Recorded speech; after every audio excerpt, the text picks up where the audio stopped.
Good morning everybody. मैं हूं वंदना भारती और आप देख रहे हैं कमोडिटी इनसाइट्स विद वंदना भारती। क्या है स्पार्क का ट्रिगर और ये हफ्ता काफी इंपॉर्टेंट है। इंपॉर्टेंट इसलिए है क्योंकि इस पर थिन ट्रेडिंग देखने को मिल सकता है आपको बेस मेटल एनर्जी में। ल्यूनर न्यू ईयर मनाया जा रहा है चाइना में और 28 से लेके 31 तक यहाँ पे आपको छुट्टी है, यानी कि सिर्फ आज के दिन चाइनीज मार्केट खुली है, बाकी 4 दिन बंद है। तो वहां से जो क्यूज है वो यहाँ पे बंद रहेंगे। और दूसरी बात यह है, चाइना से ही रिलेटेड है कि आज जो पीएमआई आया है वो 49.1 आया है, जबकि एक्सपेक्टेशन था 50.1। तो बाजार यहाँ पे थोड़ा सा यहाँ पे निराश है और बेस मेटल काउंटर में हम देख रहे हैं कि बिल्कुल रेंज बाउंड मूवमेंट जो है वो यहाँ पे आई है। तीसरी बात भी है, वो भी यहाँ पे चाइना से ही रिलेटेड है और ये है deep sea carbon. Deep sea carbon की वजह से यहाँ पे हम लोगों ने इंटरनेशनल मार्केट में डाउनसाइड आता हुआ देखा है। एनवीडिया और बाकी जो शेयर्स है एआई के, वो भी यहाँ पे गिरे हुए हैं। अब आप कहेंगे कि कमोडिटी में यहाँ पे इक्विटी शेयर्स की बात हो रही है, वी आर ग्लोबलाइज, तो यहाँ पे जो मूवमेंट है उसका इम्पैक्ट जो है कमोडिटीज पे भी आ रहा है, क्योंकि डॉलर इंडेक्स में जो एक बढ़त है वो यहाँ पे आनी शुरू हो गई है। इसका इम्पैक्ट अब गोल्ड प्राइसेस पे थोड़ा बहुत देखने को मिल रहा है। हालांकि पिछले कुछ दिनों में, कुछ महीनों में हम लोगों ने देखा है कि डॉलर इंडेक्स का डायरेक्ट इम्पैक्ट यहाँ पे गोल्ड पे नहीं आता है, लेकिन गोल्ड प्राइसेस अब थोड़ा सा करेक्शन जो है वो ले रहा है। तो क्या मार्केट की स्ट्रैटेजी होगी, और सबसे इंपॉर्टेंट यहाँ पे है कि इस बार सबसे पहले मैं इकोनॉमिक कैलेंडर से शुरुआत करूंगी।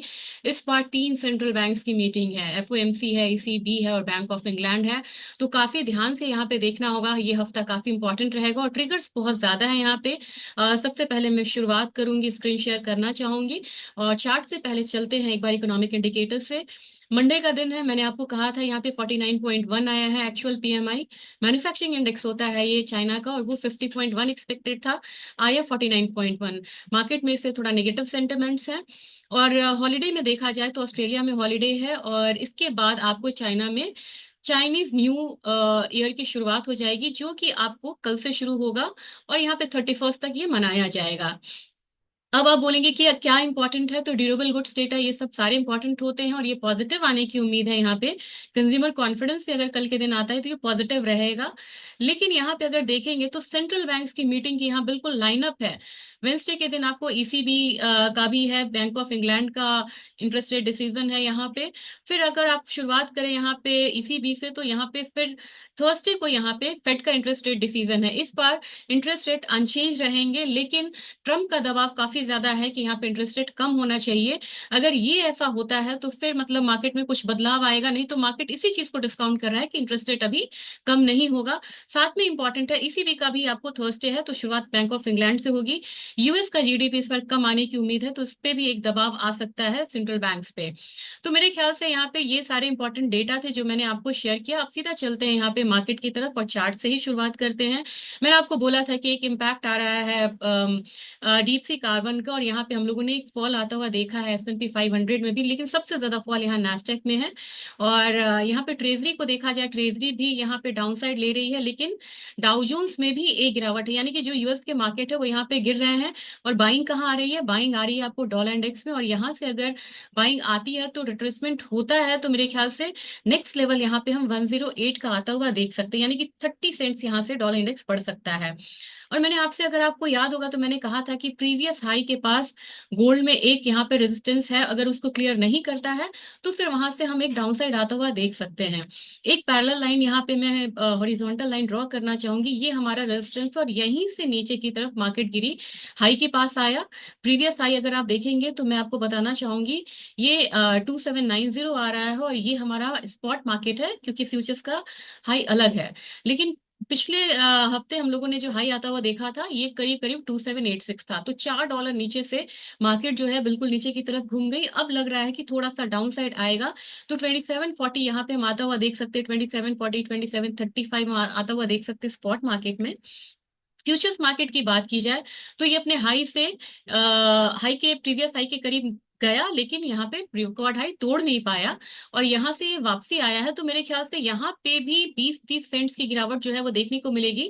$2740 तक यहाँ पे हम प्राइसेस को नीचे आता हुआ देख सकते हैं। लगभग एक लेवल क्यों निकल रहा है?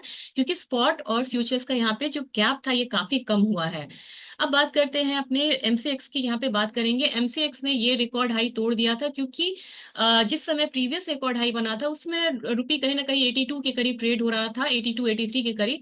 अब रुपी ने 87 लगा लिया करीब करीब, तो 86.78 का हाई लगा। इसकी वजह से हम लोगों ने न्यू रिकॉर्ड हाई बनता हुआ देखा।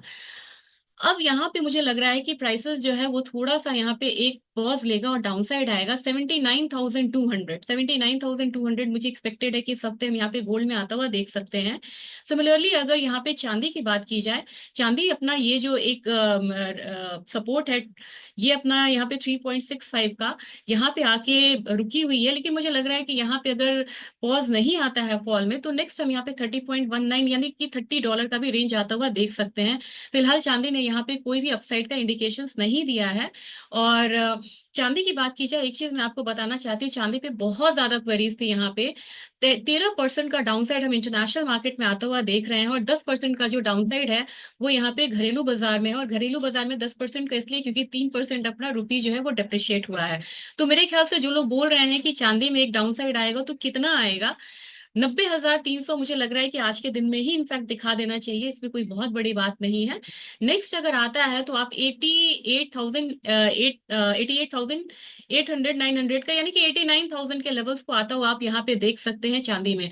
तो जो लोग बोल रहे थे कि 88,000 का, कमेंट बहुत ज्यादा था यहाँ पे कि 88,000 कब आएगा, 88,000 नहीं, लेकिन 88,900 या 90,000 तक का जो लेवल है वो यहाँ पे हम आता हुआ देख सकते हैं चांदी में। तो मेरे ख्याल से आपको तैयार रहना चाहिए, 89,000 का लेवल आता हुआ हम देख सकते हैं चांदी में। तो चांदी में फिलहाल यहाँ पे करेक्शन की ही सलाह रहेगी। और जो लोग यहाँ पे ज्वेलरी खरीदना चाहते हैं उनके लिए भी अभी तैयारी करनी होगी कि 89,000 आता है तो वो यहाँ पे बाइंग फिर से कर ले। यूएस ऑयल में मैंने बहुत पहले से यहाँ पे दिया था डाउनसाइड, अभी भी 73.7 इसमें आना बाकी है, और ये अभी आएगा, आज के दिन में भी इनफैक्ट आ सकता है।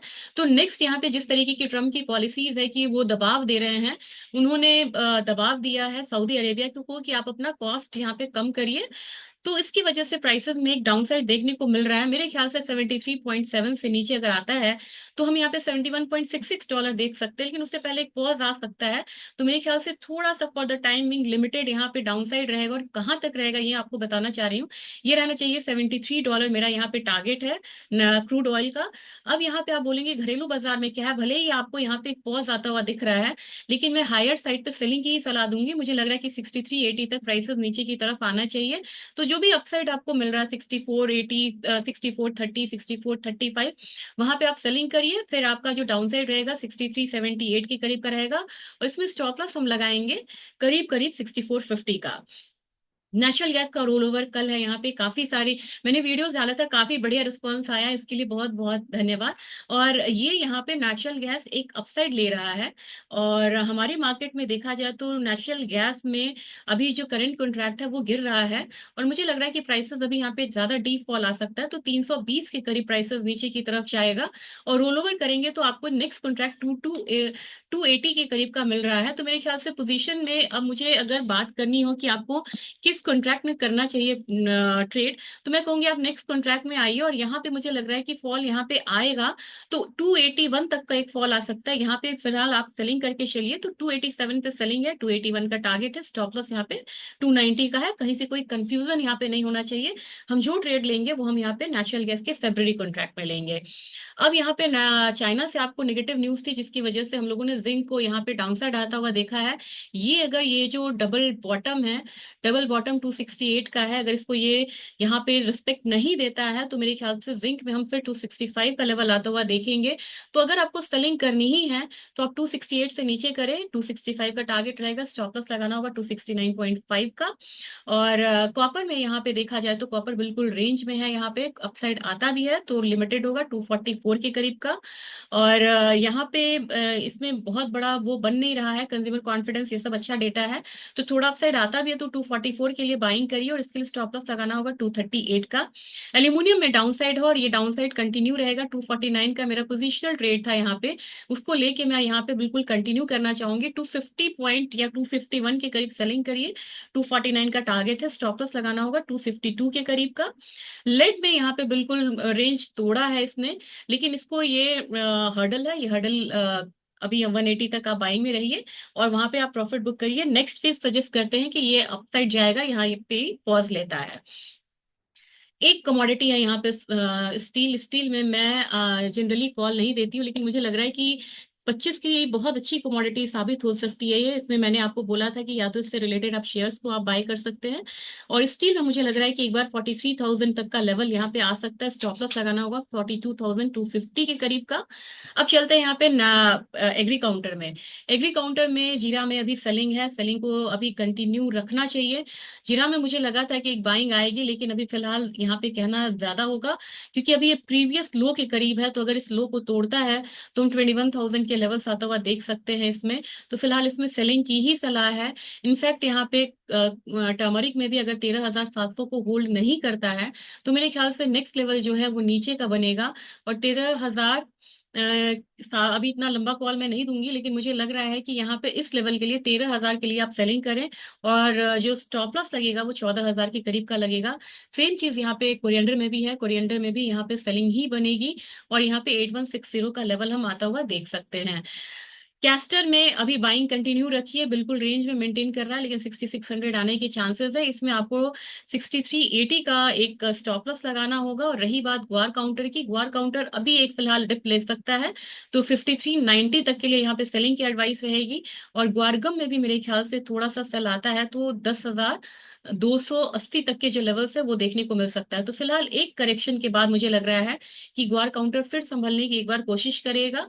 और अगर आईएनआर की बात की जाए तो आईएनआर अप्रिशिएट हुआ था, आज थोड़ा सा यहाँ पे डिप्रिशिएट होने की कोशिश कर रहा है ये। और लग रहा है कि एक जो डेप्रिसिएशन साइड है ये 83.5 के करीब जा सकता है।